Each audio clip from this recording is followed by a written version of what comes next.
दिवा शहरातील सामान्य जनतेच्या खिशाला झळ पोहोचवत टोरंट पॉवर कंपनी मनमानी पद्धतीनं वागत असल्याचा आरोप करत धडाकेबाज युवा प्रतिष्ठान महाराष्ट्र राज्य यांनी तीव्र आवाज उठवलाय। साधारण 15 ते 20 हजारांचा पगार मिळवणाऱ्या कुटुंबावर घरखर्च, मुलांचे शिक्षण, कर्जाचे हप्ते अशा ताणांमुळे आर्थिक ओझे आधीच आहे। त्यातच एका महिन्याचं बिल थकलं तरी टोरंटचे कर्मचारी घरात राहणाऱ्या लोकांना विचारणा न करता वीज तोडतात, उद्धटपणे बोलतात असा रहिवाशांचा आरोप आहे। पुन्हा वीज जोडण्यासाठी नागरिकांना अन्यायकारकपणे 210 रुपये जादा भरावे लागतात। यात भर म्हणजे प्रति युनिट तब्बल 1.5 रुपयांची वाढ करण्यात आल्याचं समजताच नागरिकांनी संताप व्यक्त केलाय। हा अन्याय तत्काळ थांबवावा, अन्यथा तीव्र आंदोलन छेडण्यात येईल असा इशारा प्रतिष्ठानचे संस्थापक अध्यक्ष अमोल केंद्रे व सचिव अश्विनी केंद्रे यांनी दिलाय।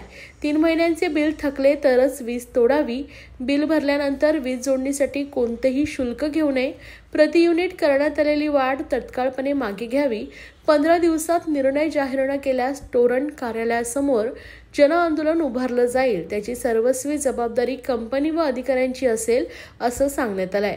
या प्रसंगी धडाकेबाज युवा प्रतिष्ठानचे सदस्य अनिल मोरिया, रणरागिणी महिला संघटनेतर्फे राधा तोरणे, सरला गायकर, रेणुका कांबळे तर अश्विनी माने, रंजना घोडेराव, लक्ष्मी खंडागळे, शिला बहिरुने तसेच ऑल इंडिया पॅन्थर सेना दिवा शहर अध्यक्ष प्रफुल्ल तांबे आणि स्थानिक नागरिक मोठ्या संख्येने उपस्थित होते। टोरंट पॉवर यांचा मनमानी कारभार चाललेला आहे, या विरोधात कोणीही काही बोलायला तयार नाहीये।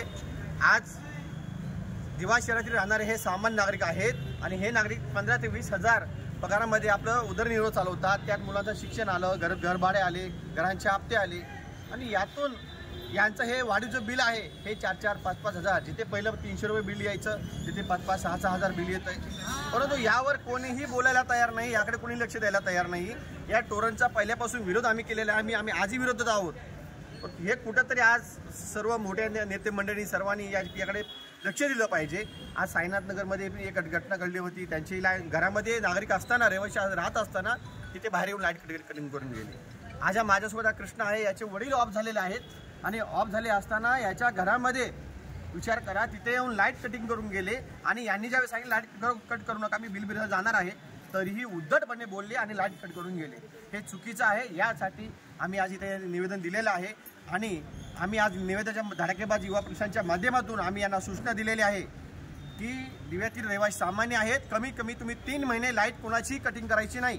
3 महिन्यानंतर जर लाईट बिल थकलं असेल तर ते घरामध्ये कोणी असतील तर त्यांना विश्वासात घ्या, त्यांच्या अडचणी तुम्ही समजून घ्या आणि नंतर लाईट कट करा। आणि लाईट कट कराय जाते वेळी किंवा लाईट कट केल्यावरती तुम्ही जे 210 रुपयाची फाईन घेताय ना, ही कुठल्या कायद्याने घेता तुम्ही फाईन? म्हणजे हे तुम्ही फक्त तुमचे पोट भरण्यासाठी आणि तुमच्या अधिकाऱ्यांची, कर्मचारी टोरंटची लूट चालली आहे। याच्या विरोधात आम्ही ह्या जन आंदोलन उभारल्याशिवाय राहणार नाही। हे 210 रुपये हे त्यांनी बंद करायला हवेत। यासाठी आज आम्ही धडाकेबाज प्रतिष्ठानच्या माध्यमातून निवेदन दिले आणि यांना 15 दिवसाचा अल्टिमेटम दिलाय।